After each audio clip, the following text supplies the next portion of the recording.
friend ma'am, the cloud having maramda combination. Among the video, and cloud on the cloud computing and a go. Do not talk never. And the cloud of the legend in go. She legend of the Uliseko. Machine is she in a cloud on Google to share. She need a quick cloud, has a friend. Cloud came from rose in the sky. Mine a row in a form. Mine legacy I have cloud sector. She only between Mataki satellite weapons. It's mine am neighbor. It's mine we try don't know. This mine sick long name, try don't not. I had the clock satellite image came to me ago. Nong cry soon if my tongue need to come on me. Nasai is now kind of. The cloud has seen a wrong water droplet. China saw in a tick of Petro picker than it. Wrong water droplets and has seen MJ. See me and just made a droplet. I'm the pull of a shame in a friend. The clouds only Maje water droplets, not the eye crystal never. Sky the pie, the labor floating at the pie, the labor never. But cloud in Macanam, cloud with the Macatang had the Macana, some classified one a machine and Nong or Lacani, do or Lacani and go. Quite clouds here and arty weather them, quite long super cut by ing Magagadi, Sina Macayam pole, cloud in summer. Cloud in Camina, form to e high with German. Coming as quite sky here, sky the Kahaniko, sky high tarico. Atiaze, sing at the never. Sing at the highway ever. Sing I know when I will be not ever. Although when it sing you over the Natico, I am a matam that is singing over native cloud, sing Nico Tasina. Kind of the young man than a kind of Ubangam deva. Sing at too small to see and hide the kind of friend. I do sing me, I'm say. Sing me, I'm say. Turn into a gas, more than gas when all like a layer. I do gas, when Cayenne high. Gas Cayenne high, water vapor and high. They have done another. Although mine water vapor in a living, sing me. Although mine matata pike matung than a kind of friend. Moji. Air the matata yam pakra matung the moy ing cut the matak English on an aeroplane manung the ing dredo. I don't be can by Nico. I don't know, I'm by cooler years in a process water and my ing they got my name with it. My ing with the hanger Naxana level stick the whole stick together like bits of Dutch or ice or sea salt and I need to come back.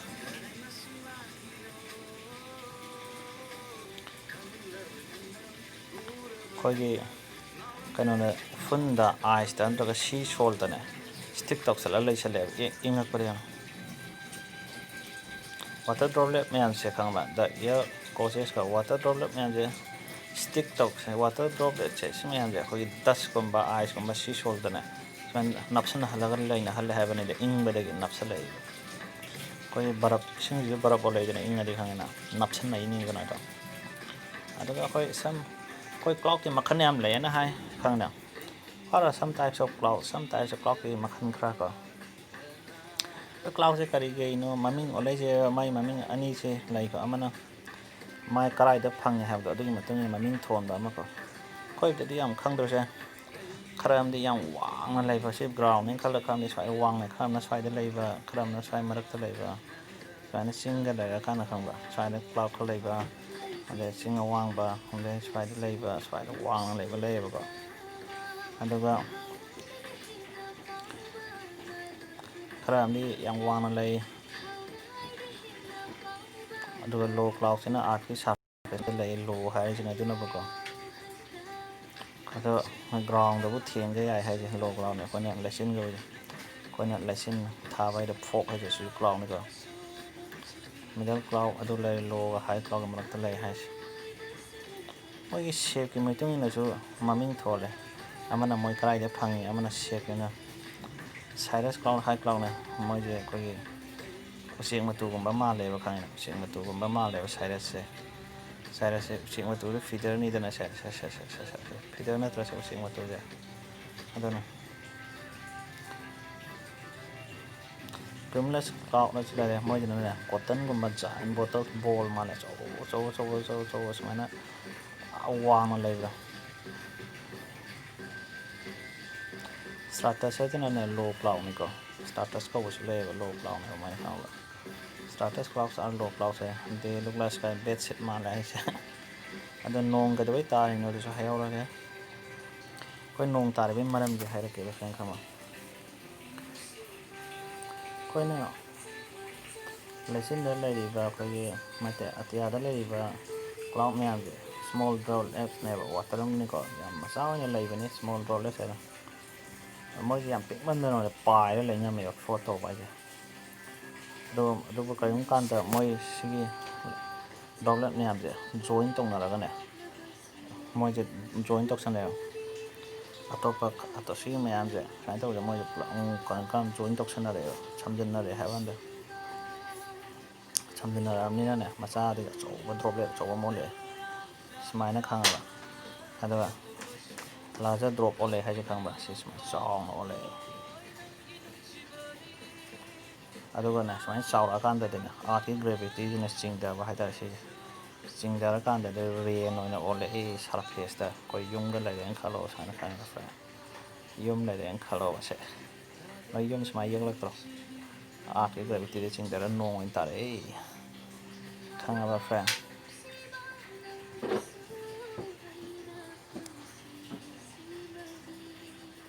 aduga ko na falling drop se ko na tarak ko do drop to mayam da ko na nong an ha da adubu nung si chinam ing da de ko ma thaki jana ko snow na ta ke sha ing da ni tarak ko snow on to ko press ta ko khanga ba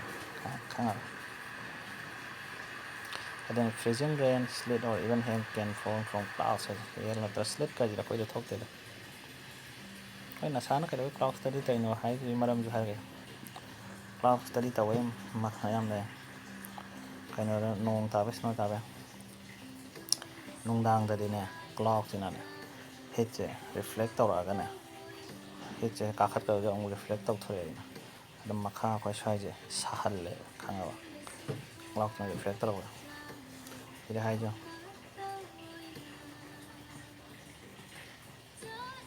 wa ma ro in thai me jo aduga nung numit na smai la yang kha lo cloud sina ne ka shet tha ja la ga sai je ko sai in hal le ba mu khanga ba numit ki do mana urum lang hal la ga numit la ko nung din matam da na friend kul ta holi ja na dina ko ma kha sa fa se art ke weather khang na da maru oi ni cloud study da mana satellite sina bani ga space le satellite sina da ta wo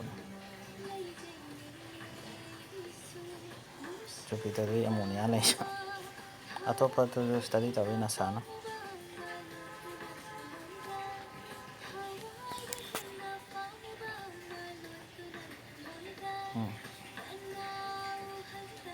cloud ya sini sing ata ne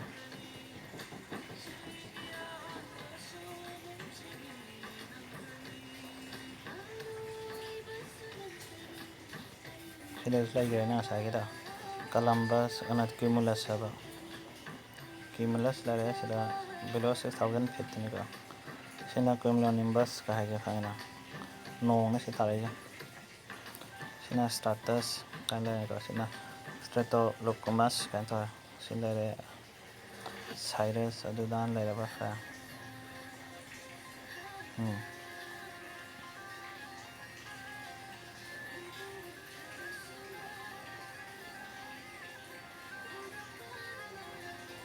ta cumulus le ba ko cloud makan le na sina Cyrus na cumulus sina cumulonimbus better sina stratus sini pha ja to यार friend लोग से लगे यार है ना का